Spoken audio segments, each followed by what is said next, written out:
If you've ever wondered how choir vocals are mixed and processed, in this video, I'm going to be showing you how I approach mixing choir vocals. Now, these choir vocals are in the style of vocal layering and vocal stacking. So it's not essentially going to the church and then miking up a full choir and then recording them all at once. This is more like one person recording vocal stacks and then building it up into a choir. Let's jump into the video. So the first thing I like to do when I receive stems for mixing is to organize the session. Now for choir type of mixes, I have a template where I've color-coded things. So for the sopranos, I like to have them in yellow, bright yellow. For altos, I like to have them in orange. For tenors, I like to have them in blue. That could be dark blue or sky blue. And for basses, I like to have them typically in red and in dark pink. So that helps me to visually see where I'm at every point in time of the mix process.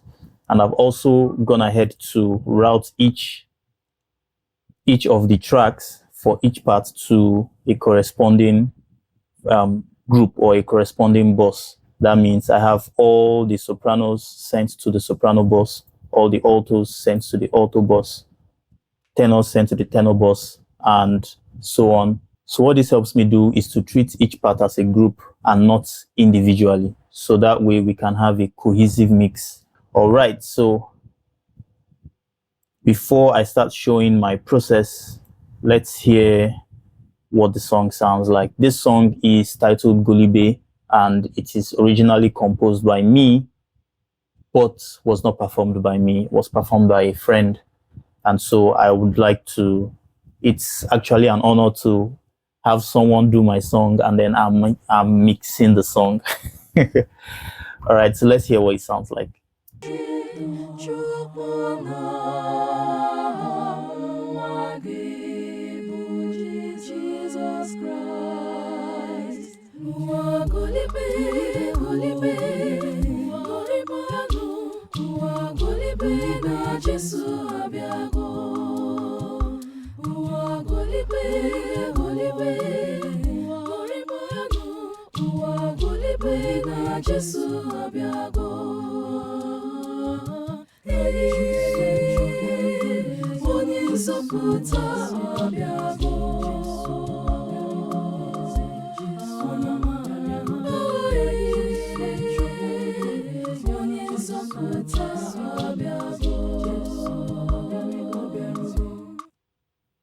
All right, so far we can hear it's a pretty decent recording. There isn't so much that needs to be done as far as treatment and processing, because already it sounds good without any processing done on it. So the first thing I usually do, and this is not only for when I'm mixing choir vocals, but also for any kind of vocals, is to go into the channel strip. So Cubase provides us with channel strip for every channel and every group or bus.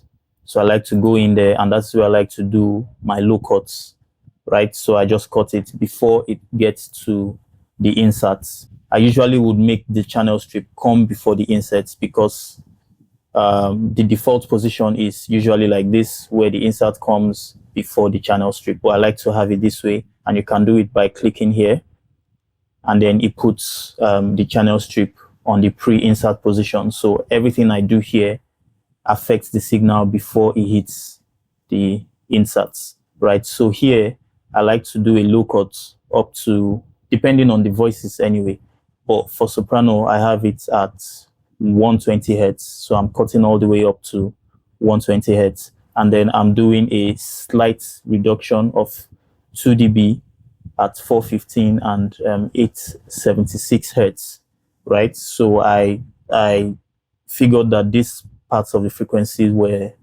resonating in a way that I didn't like, so I had to just, cut it out. And I did pretty much the same thing for alto.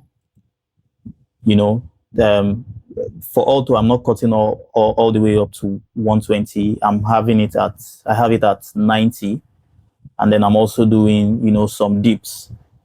3 dB, 3 dB, 3 dB dips at these frequencies: 336, 777, 777, and 78 hertz, right? So typically I just, sweep around and listen for frequencies that are really resonating in an unpleasant way, and I just dip it out a little bit.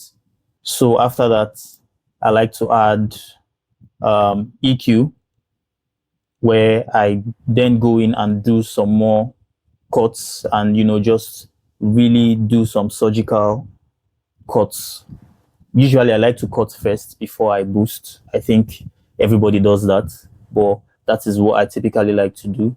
For soprano, I'm doing more cuts, but this time around, not all the way up to 120. I have it at 80, and then I've engaged the linear phase mode so that I don't alter the phase of the sound so much. And then I'm doing a wide bell cut here at 140 hertz, because I think the way the vocals were recorded after listening to it, I observed that there is a whole lot of proximity effect. So I think the singer was really up close to the mic, so the low mids were resonating a lot. So I had to tame the low mids by cutting, taking out 3.8 dB, almost 4 dB of 140, and then notching out some other frequencies that were still poking out. So what I like to do when I'm mixing choir vocals is, if I do these cuts for sopranos, let's say I do a cut in soprano, I like to go to alto and do the same cut first. So I don't treat soprano all the way down, if you understand what I'm saying. I don't go EQ, compression, and then do all that before going to the next sound. So I like to cut first, go into alto, cut as well, tenor cut, and make sure that everything is sounding really pleasant and really cohesive before moving on to compression. So I like to make sure that when I'm doing EQ, I have EQ across board and everything is sounding really pleasant before moving on to compression. So after I did this, after I did the EQ cuts for soprano, I went ahead and did the same thing for alto, just listened and then tried to figure out where the unpleasant resonances were for alto, and then did the necessary cuts there as well. Same thing for tenor, just did what was necessary. And then as well for bass.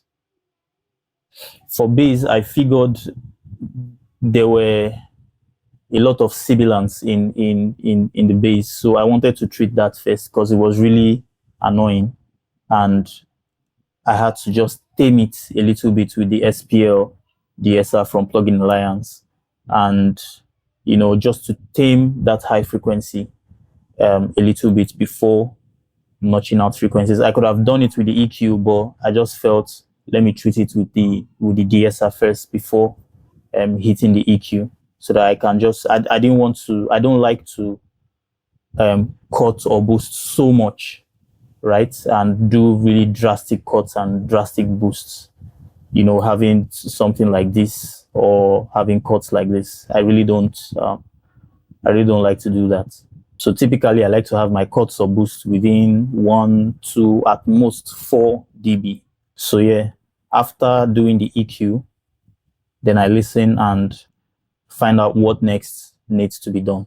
So now let's hear the before and after. Before I did all the EQ cuts, and then after I did all the EQ cuts, let's see if there's been any improvements on the sound quality.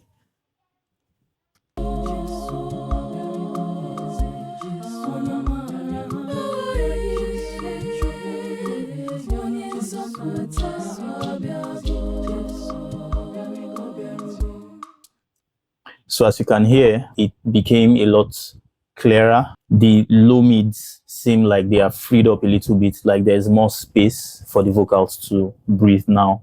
So now that I've cleaned up all the unnecessary frequency build-up, I will now go ahead into compression.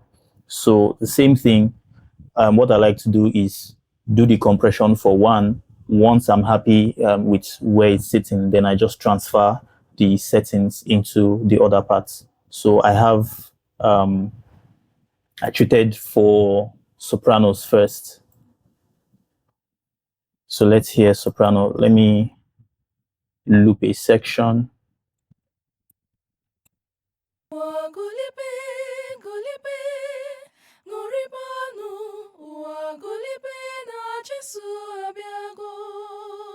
From the waveform, you can tell that it's not a very dynamic performance, right? There are, of course, high points and low points, but it's not so dynamic.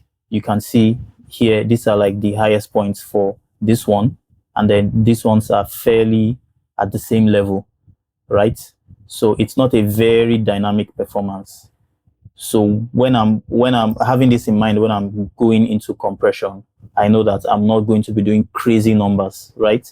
So the first would be peak reduction, just to tame these peaks a little bit, and then the next compressor would, you know, just carve the shape of the vocals and just, you know, fine tune the sound and put them all together.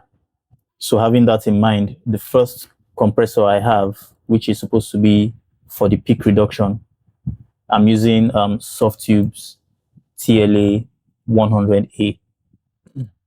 Right? This looks like an opto compressor, like the LA2A compressor, but what I like about it is that it has variable attack and release settings, right? So I can determine if I want fast attack, medium or slow attack, as well as the release. Unlike a traditional LA2A where you have just the peak reduction and the gain compensation, right? So for this, I wanted to you know, control the peaks, but not really clamp down on it, so that the vocals can still stay intelligible and still be clear. So instead of having it at a fast attack, I have it at a medium attack and then a fast release, so that the vocals can recover before the compression hits again. So this way, I'm only targeting the peaks and not the entire vocal. So let's hear what that is doing.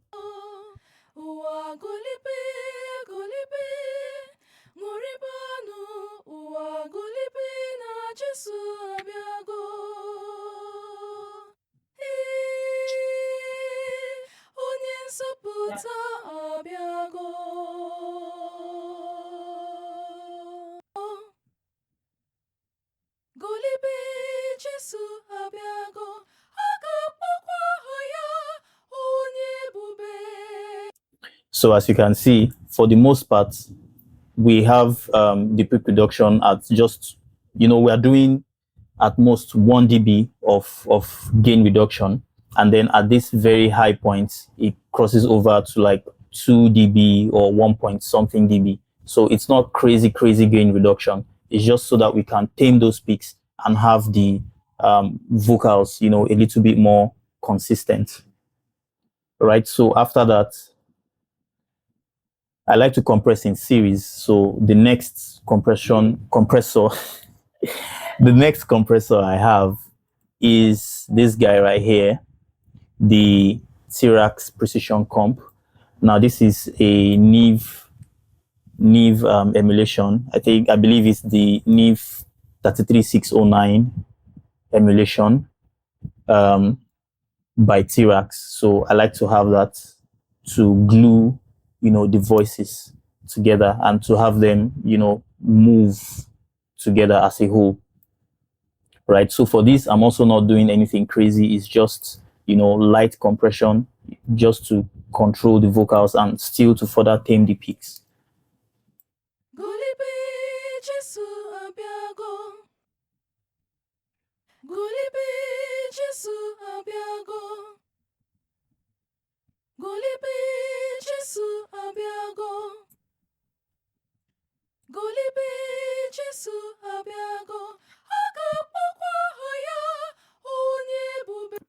So you can see at the loudest points, we're getting close to 4 dB of compression. So now for the settings, I have it set at 3:1 ratio and recovery at the fastest recovery, right? Because I don't want it to hold down on the compression for a long time.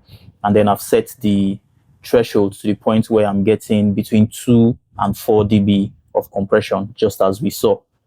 And then I like to have this on the left-right mode and have it unlinked, because if it is linked, it reacts the same to the left and the right. But when I unlink it, it reacts independently to each of the sides. What I believe this helps me achieve is more stereo width, because the amount of energy on the left is not always going to be the same on the right because of the panning, right? So I have these vocals, as you can see, there are about 4 of them rather, you know, and I have them panned to different sides of the stereo field. So they are going to be giving off different energy, and I like to have the compressor treat those independently and not as a single unit. So I like to unlink the left and the right.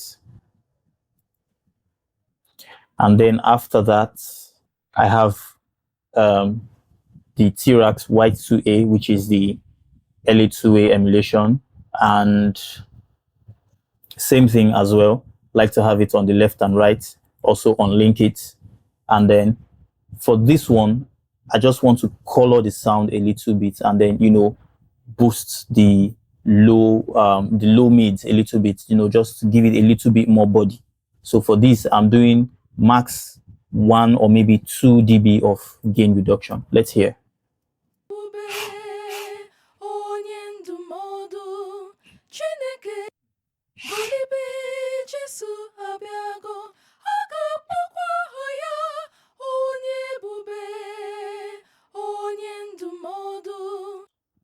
So you can see at that loudest point, we are barely even touching 2. So it's just around 1 dB of compression, and it just helps glue everything together. And I also found out that when I activate this LA2A, it gives it a little bit more body to the vocals. Once I've compressed the vocals up to this point, I like to, you know, copy things over. So at this point, I copied the settings over to alto, tenor, and the other parts.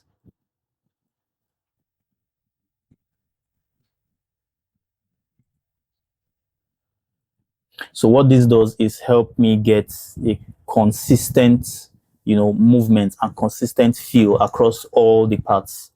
What I can do is to go in individually and just maybe change or modify the maybe gain reduction and, you know, other parameters, just so that it feels right, or it blends well with the other parts.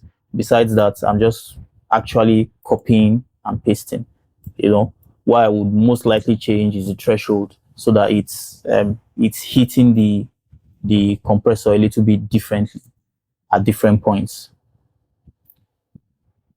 So now that we are up to this point, let's hear what everything sounds like.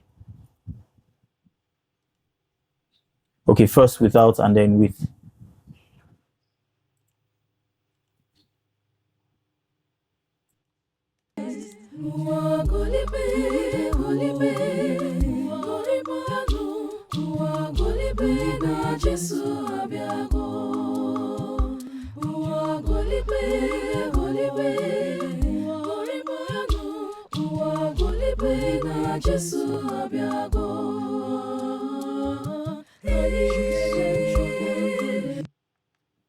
Right, so it's not crazy amount of change. We've not changed the vocals, but we've controlled it. It's all now sounding like a whole unit. It's all sounding like a choir, and the levels are controlled. There is no one part that's jumping crazy, you know, out of the speakers and then jumping at you. They're all moving as a whole unit together, right? So after I've done that, I like to go back and then do the final EQ, which is the additive EQ. And I'm also using the T-Rax British channel, which is an SSL emulation. And then what I'm doing is taking out the low, you know, taking out excess low end. I'm doing about -4. And then also from the low mids, I'm just, you know, chopping it out a little bit, giving the high mids a little bit more boost for clarity and for intelligibility. And then for this, I am cutting doing a cut. It's almost a drastic cut of about 7 dB on the high end for soprano. And what I realized was that the high end, from the way it was recorded, was a little bit harsh sounding. So I didn't want it to stay that way. So I cut from the highs a little bit. Not a little bit. This seems like a much. This seems like much. Oh, God help me.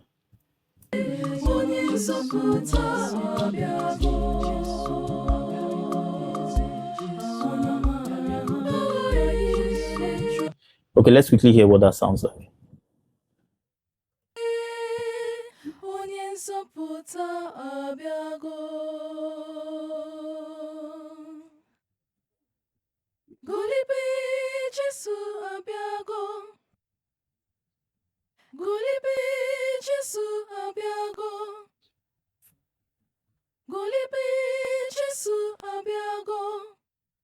So you can hear when I have it bypassed, there is this harsh high end that I didn't like. I want it to sound, clean and smooth. I want that silky smooth top end, and that's what I've tried to achieve with doing this cut on the high end. Right. So after that was done, same thing. I copied all the settings over to the other parts. But for these other ones, I didn't do that cut, right? I did a boost on alto, took out the lows, took out a little bit of the low mids, also give it a little bit more presence at about 2.3K, right? Same thing for tenor, high shelf boost, 2.4K, boost as well, and then notching out a little bit of the low mids at about 700 hertz, and also taking out about 110, 111 hertz of the lows. Right, so for bass, I'm doing almost the same thing. I'm giving them a little bit of presence at around 2.4K, no high shelf boosts. I'm doing a little cut on the low mids and on the lows as well, so that it doesn't become overpowering. Right, and for the basses, I have engaged a Pro MB just to tame the low mids a little bit, because it was really poking out and not really pleasant to listen to. So I had to use the Pro MB to control the high mids and the low mids.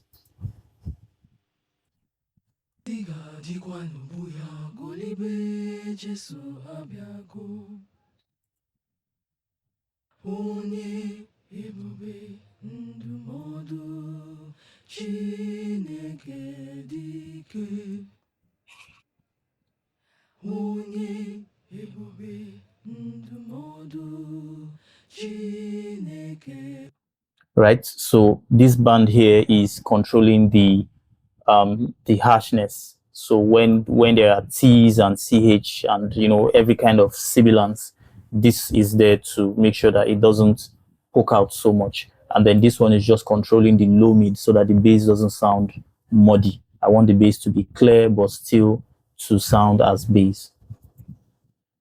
Right, so that's that for the treatment of the individual parts. And then as a group, as a choir, what I have is I have this a console plugin from Sonymos. I'm just using this to give it some saturation, some analog saturation. So I've engaged the push, have it to the warm setting, and also engage this fat right here.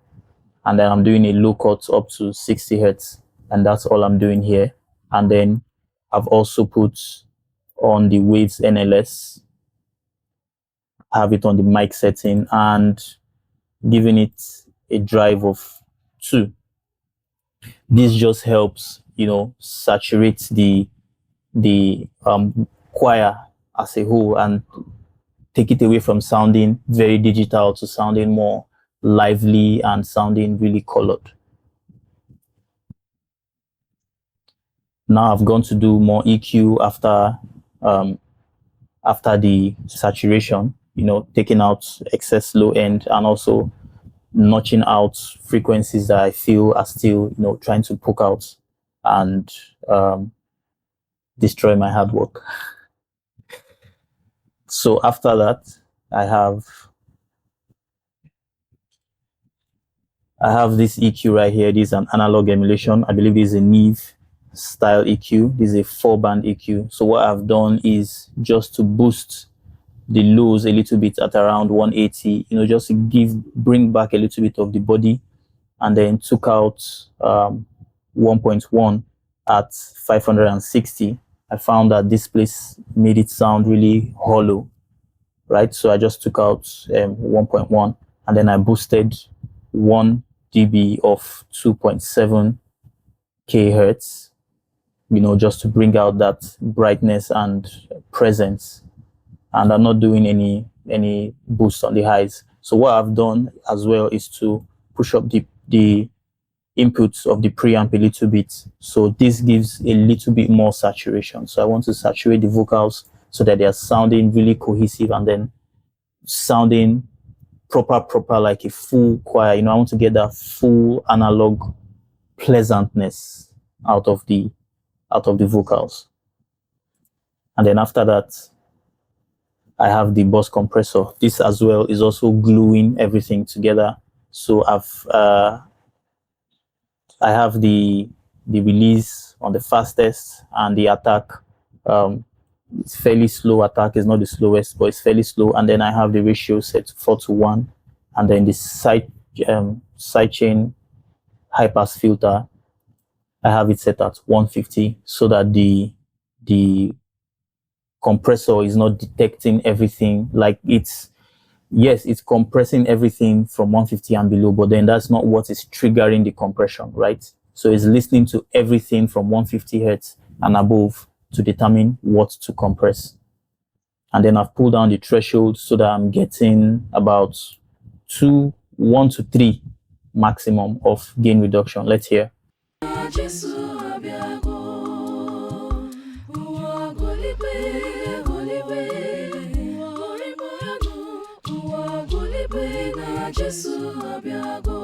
So as you can see, that is not doing so much. It's just, you know, helping the song to, you know, stay glued together. Now after that, I have the imager. I'm using Waves S1 imager just to spread out the choir a little bit and then help them occupy the stereo field a little bit more. And I'm not doing so much, just 1.1. And then I've engaged the Pro MB. What this is doing is just to control the low mids, the mids, and then the high, excuse me, the low mids, the mids, and the highs, so that these frequency ranges are not, you know, overpowering one another and not poking out more than they should.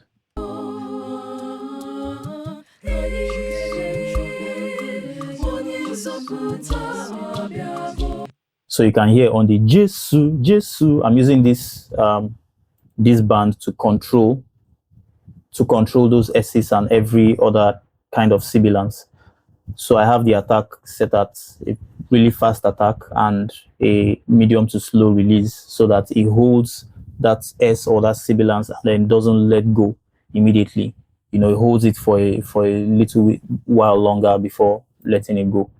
And then for the mids, I also have a fairly fast attack, but not as fast as the one on this high band, you know, just to make sure that it is taming anything that is, you know, really trying to jump out. And then I have the release set at 50, so it's like a medium to fast or medium to slow release.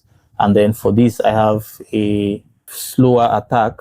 It's still fast, but it's not as fast as this other bands, and then also a fast release, so that it's, you know, compressing and then letting go before the next compression, because this is where you find the fundamentals of every voice, of every vocal. So you don't want to really compress that part. You really want it to shine, but then you also want to tame it so that it's not overpowering. the other parts. And after that, I put a reverb directly on the channel, but I've turned down the mix to about 12%. And I'm using T-Rax Classic Room for my reverb. I have the decay time set at 1.562. I calculated the reverb to get to that figure, and then just turned it down after I've done the necessary settings. And I've heard that the mix is, you know, sounding the way I like it. So yeah, after all that, this is what we have.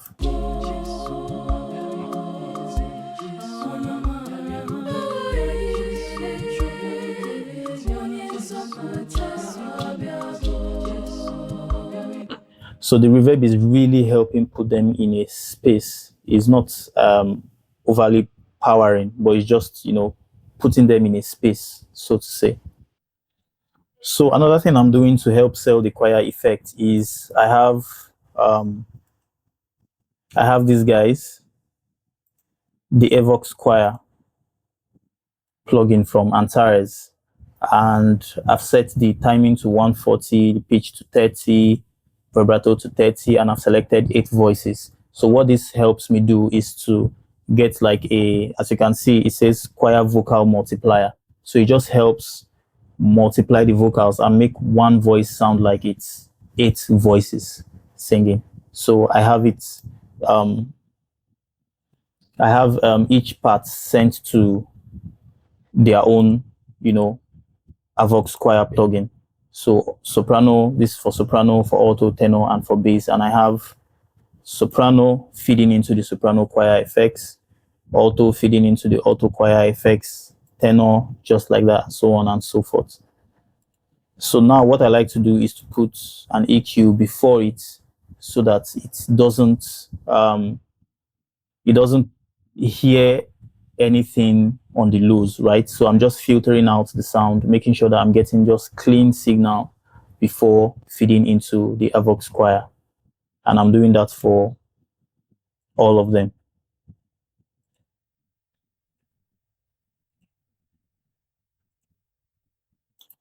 All right.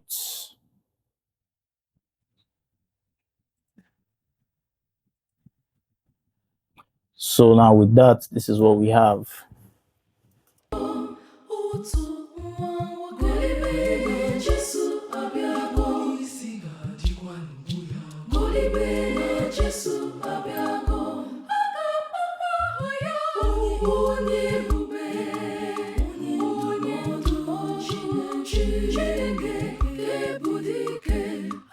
So as you can already tell with the choir vocal effects, it's already sounding like there are more people singing in the room, right? And that is what we want to achieve.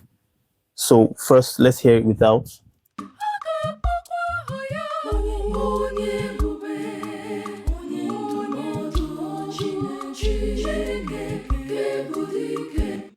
Right?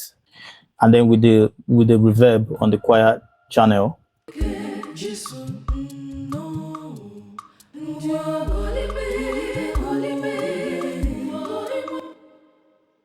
Great. So now another thing I'm doing is I'm sending every of the choir plugin to a group, if that makes any sense, so that I can still affect all the effects together. Affect all the effects. Nice. Okay. So I have what I have on there. I have the bus compressor. And what this is doing is really, you know, clamping down on all the voices so that they, you know, gel into one. And then I have the Pro DS taking out all the sibilants that could, you know, pop out. S1 imager to spread it out a little bit more. And then EQ finally to just, you know, notch out frequencies that might be poking out and disturbing the mix. Right? And then I'm sending that as well to a doubler.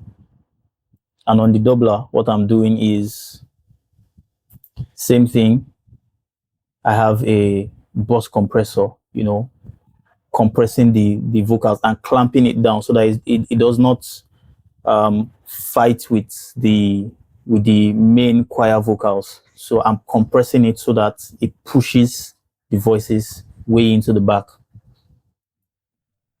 And then same thing, I have the DS before actually putting on the doubler plugin. And what I've done is I've taken this direct channel and I've lowered the volume right up to here, and then, you know, brought the what's it called, I've brought the duplicates, you know, brought them back a little bit into the space. This helps me achieve a little bit of depth right in the mix, because when you are listening to choir, you want to hear that front to back depth and also the wideness, and that is what I've tried to achieve with the doubler plugin. And then I'm sending the choir effects group, I'm sending that into the doubler plugin. I don't know if that makes any sense, but yeah, that's what I'm doing. So that's it. I have reverbs here, but I didn't use any of them. I just found out that this one works for this particular song. My approach for this particular song was okay, and I didn't need to do so much with regards to reverb and all of that. So with all that out of the way, this is what we have.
So there you have it. That's how I mix my choir vocals, and I hope you learned a thing or two. I'm going to be leaving the link to the full video. It's done by my friend Annie Dozi, and I'm going to be leaving a link to the full song down in the description box below. So kindly check her out, check out her music. She's a fantastic singer, and subscribe to this channel if you've learned something. Please also drop a like, drop a comment, share all the whole YouTube goodies thing. This is, I'm really trying to, you know, get back into the YouTube game, and I hope you found value in this video. So please subscribe, and that would really help me to put out more videos in the coming weeks. Thank you very much, and see you on the next one.